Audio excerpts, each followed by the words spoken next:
So my name is Kasper Sogaard. I'm Head of Research at the Global Maritime Forum, and I spoke here today about the work of the Getting to Zero Coalition, where we aim to have commercially viable zero-emission shipments on water by 2030.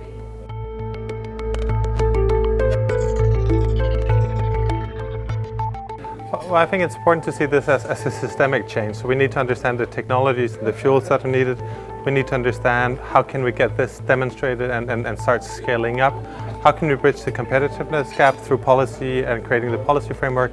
And where are the growth opportunities also related to this transition? So those are the 4 work streams we're exploring.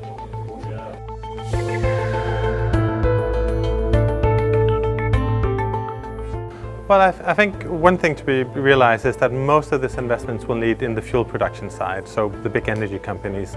And I think if you look at the total number and look at what's already being invested in fuel and energy, the number is feasible. But the only way you can get the investments running is if they're commercially viable. So creating the commercial viable, creating a market, then businesses will invest in order to reap this opportunity. So it's all about commercial viability. Then I think the numbers are not scary. Brilliant.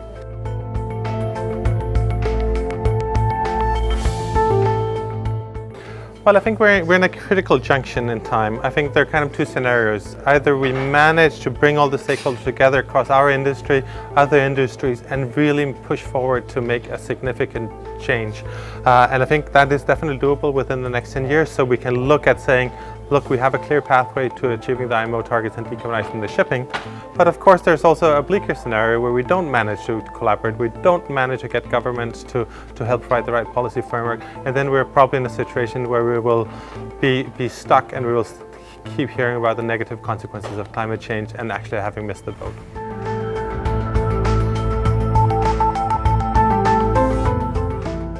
I think I'm really excited about what we see happening in the financial sector, among customers, among charterers, who are expressing a will to address this together with the maritime industry. This is not something that shipping can do on its own. It creates the full value chain, and I think we hear more and more players understand that, willing to collaborate and also invest in making this happen.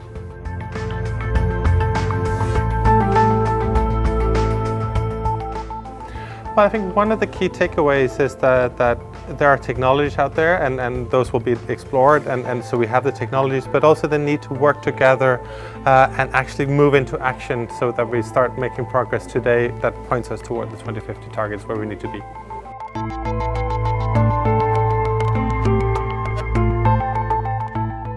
Well, I think it's valuable to hear about the presentations, but I think it's also invaluable the opportunity to catch up with partners, collaborators, generate new ideas, and I think you always come away with a long to-do list of people that you need to follow up more and help actually get some projects rolling. So I think that's a great opportunity by these events.